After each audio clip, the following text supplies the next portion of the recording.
Hello and welcome to Story Meadow, stories for car journeys, bedtime and any other quiet time. My name's Marion and I'll take you on an adventure and we're going to meet some amazing new friends. We might learn a new thing or two and we're going to share some brilliant ideas that you might want to play afterwards or talk about with friends or family. I really hope you enjoy the story. I started making up stories for my own children, Anna, Ben and Noah, and they love them so much, they asked me to share them with the world. So wherever you are, I hope you enjoy this, and I'd love to hear from you too. So if you do want to share where you are in the world or share about a special occasion like a birthday, I will do my best to give you a shout out on the podcast in the next episode possible. All you need to do is ask a parent or a grown-up to email in at info@storymeadow.co.uk and I'll do my best to read them and share them on the podcast. Okay, enough chatting. Let's get all cozy so we can relax into the story. Let's take a first big breath in through your nose and slowly back out through your mouth. And this time, put your hands out in front of you as if you were holding a lovely hot chocolate in your hands. You're going to breathe in the smell through your nose. Smell that lovely chocolate. And then blow out softly through your mouth to cool it back down. Lovely. Well done. I think it's time to start our story. Are you ready? Billy Bunny and Benji Bat's Dinner Party. This week's story is for Sophia, Carmen and Alice. I look forward to meeting you all at the summer camp. We're going to have so much fun creating new stories together, making some arts and crafts and being outside all day. It's going to be lovely. Okay, on with our story.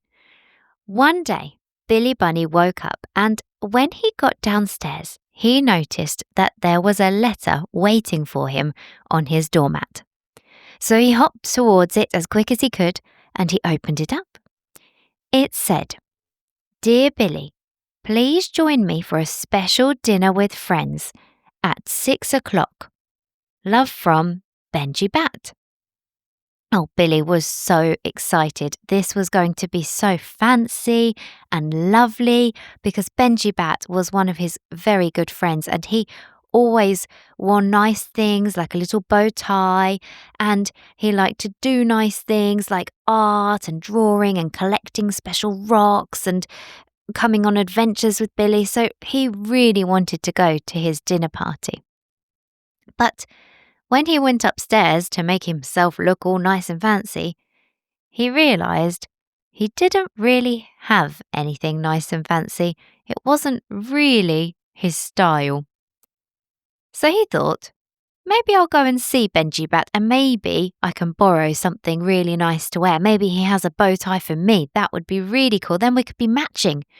So he hopped along and he went to see what his friend would say. But when he got to Benji Bat's house, which was a big tree that had hollowed out. It had died and it was hollow inside. And it had had new platforms made all over and lots of little rooms that had been decorated with artwork and beautiful rocks and beautiful finds. And Billy came up to the house and he heard, "Oh no, how am I going to do this? Oh dear, maybe no, not there. Maybe there, no, not there. Oh, how am I going to fit everybody?" And Billy knocked softly on the door. He said, "Hello, Benji Bat?" Oh, hi Billy," said Benji Bat. "You're a bit early. I'm not quite ready just yet. I'm just trying to figure out, oh, Billy, there's no room. My house has lots and lots of small rooms because I'm just a small bat, but there isn't a room big enough for all of us to eat together and I don't know what I'm going to do because I've invited everybody." "Oh," said Billy. So he looked at all the different rooms from the outside of the treehouse, and he could see that they were quite small, and there was no way that they would all fit because Fox and Badger were quite big, Darcy Deer was quite tall, so he wasn't sure how they would do it either. And then Billy made a suggestion. He was looking at the branches that were a bit lower down, and some of them were quite big and quite long. And he said, Benji Bat, what if we made a new area, a new platform for people to come to? Maybe there is room.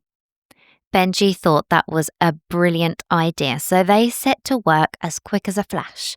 And Billy is really good at making new tree houses and new rooms and cool play equipment for playgrounds, so he really knows how to use his tools and wood and rope and all sorts to make good designs. So he showed Benji Bat how they would make this new platform, and it was amazing. Benji Bat was so quick at flapping backwards and forwards, collecting all the screws and rope that they needed, and Billy knew exactly how to put it together, that the new platform was built in just a little while. And then Benji Bat hung up some nice bunting and a few fairy lights so that it would look really beautiful at night time. And he did a big yawn. "Oh, are you tired?" said Billy. "It's still just the morning." And Benji Bat said, "Yes, but Billy, I'm a bat. I'm not normally awake during the day." Because bats are actually nocturnal. Did you know that? And nocturnal means that they actually sleep in the daytime and they're awake in the nighttime. There are lots of animals that do this. For example, foxes are nocturnal and owls are nocturnal. Hedgehogs are nocturnal too. All different animals can be nocturnal. Now, Benji Bat is a pipistrelle bat, which is a bat that we get in England, and he is nocturnal, and he actually wakes up just when the sun is going down, because that is when there are the most mosquitoes, midges and small flies flying in the air, and that is what Benji Bat loves to eat. So he was very tired, but he carried on with Billy Bunny, and they hammered and they made sure everything was nice and tight on the new platform, and it was looking good. And then Billy said, "Benji, I was actually hoping that I could borrow something fancy to wear for this evening, to look really nice and smart like you." And Benji Bat grinned. He said, "Oh, of course, Billy, follow me, follow me." And he led him through his amazing house. He had tunnels going this way and that way, leading to tiny little pocket rooms with treasures and artwork and beautiful rock collections, and even a wonderful smelling kitchen. And Billy said, "Oh, what are you making for later? I'm very excited. I've never had bat food before." And Benji Bat was very proud. He said, "Billy, you are going to love this. This is my favourite dinner ever. It's mosquito pie." "Oh," thought Billy. "Mosquito pie. Do you think Billy wants to eat mosquito pie?" He was not too sure about it. But it did smell really, really good, and when he looked at it, it looked just like a pie, and it did look really, really yummy. But mosquitoes? Ooh, I don't like the sound of that, thought Billy. But they carried on through the kitchen, and they got Billy a lovely little bow tie because Benji Bat had so many to choose from. And Billy chose a little red one with yellow sprinkles on it, so it looked really lovely and fancy. And then they went to one of Benji Bat's balconies, and they used Billy's binoculars to look out at the other houses to see if any of the other animals were on their way. And they spied on Squirrel Lily. She had a beautiful tree house with a wooden bucket pulley system to take her up into the leaves. And they looked down at little Fox and Florence Fox's home that had a little den with lots of burrows and so many cosy rooms. "This is a great view," said Billy. "We can see even as far as the river." And sure enough, they could. Out on the river, they could see Daisy Duckling getting ready in her nest, and Phoebe Watervole having a last little splash in the river before she hopped into her burrow, which was right on the riverbank. And when they leaned the binoculars over to the meadow, they could see Darcy Deer in her shelter, getting all ready with some beautiful flowers. And they could see Badger's home, and little Hedgehog's home next to him in the brambles, and Mila Mouse's house just next to that too, all sheltered and nestled in some tight bushes that no other animals could spy on her. And Billy thought, "Isn't it wonderful that all the houses are here, and all of them are so different?" he said to Benji Bat. "Look, your house has got all these tiny little rooms with all these different special things, and all the other houses are all different and special in their own way." "Yes," said Benji Bat, "we're all great builders, aren't we? Look at what we've made." And they carried on talking about all the different homes and what they liked about them and the cool ladders, and some of them had zip lines to go from one area to another, and tunnels that went underground, and slides sometimes that went out, and Billy felt very lucky to have such a wonderful group of friends with amazing houses. And it wasn't long before the animals started to come towards Benji's house. And Benji and Billy came downstairs to welcome them into the new platform to show them what they had made. And the animals said, "Wow, you made this today? It looks so good. And it smells amazing. What did you make?" Well, Benji Bat was really proud about what he had made because it was his favourite. But it was a bit unusual. "I've made mosquito pie. You're going to love it. It's my favourite." And he hurried off into the kitchen to get it. Oh, the other animals were not so sure about it. Florence Fox said, "Mosquito pie? No way! Ugh!" And Darcy Deer said, "I don't think I'll eat a mosquito pie. Ooh."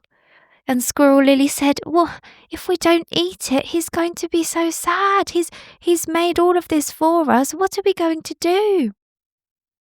But before they could decide on a plan, Benji Bat was back, and he was sitting down at the table showing them all their different pies and putting them on their plates. And the animals all looked at their pies, and they sniffed them, and they smelt delicious. But mosquito pie, they were all thinking the same thing. This is going to be yucky. And they all looked over at each other. And Billy Bunny decided he would be brave. He would just have a try because he might think it sounds yucky, but it looked tasty and it smelled tasty, so maybe he would give it a chance. So he took a little nibble, and then the pie cracked open and some gooey gravy came out all hot and steamy, and there were other things inside the pie, some carrots, which he loved, and some broccoli and some peas, and sure enough there were some mosquitoes in there too. And Billy had a little nibble, and then a bit more, and a bit more, and then he was licking his paws because the gravy was so salty and delicious. And when he looked up, the other animals had been watching Billy Bunny, and because he had been brave, they'd decided to be brave too. So they'd all had a little nibble, and they'd all seen and tasted how delicious it was. And in fact, not a crumb was left of those pies. All of the animals loved them. And they said, Benji Bat, you have to give us the recipe. That was delicious. I've never had mosquito pie before." And Squirrel Lily said, "Yeah, I've never had it either, and I thought it was going to be disgusting, but it really wasn't. It was really tasty. I actually quite liked it." And all the animals laughed and they nodded their heads. I liked it too. And Benji Bat felt so proud that he could share this special moment with all his friends. He could have them all over to his house on his brand new platform, and he could share his favourite meal with his friends. Now, it wasn't long before the other animals were sharing their favourite meals and talking about them and telling each other what they were.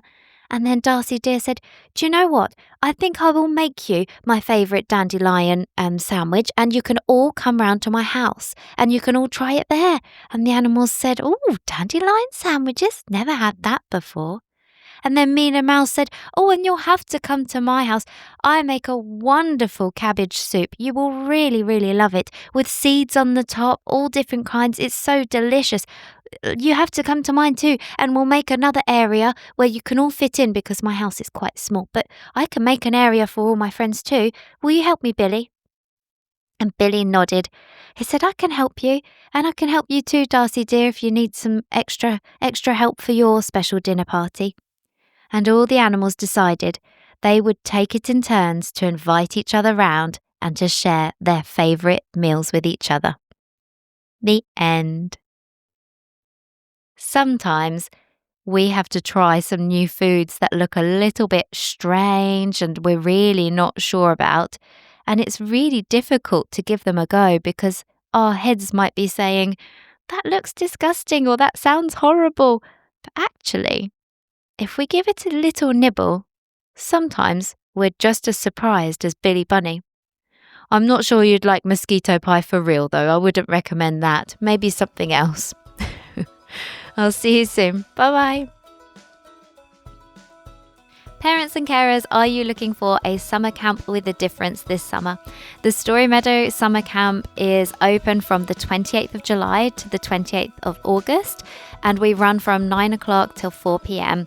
And it is just going to be the most beautiful place to be this summer. We have a different story for each day, crafts that link to the story, and moments for the children to contribute their own ideas and to change the direction of the stories. Children will have plenty of time to dive deep into their imaginative play, to work together as a team, and to really bring their stories to life. To book on, head to the Story Meadow website, which is storymeadow.co.uk, and you'll find all of the details there. At the moment, we have early bird bookings open, which includes a summer cap and a shout out on the podcast. Group sizes are capped because we want to keep it as a very calming and nurturing environment, so please book on early to make sure you get the days that you need for your child this summer.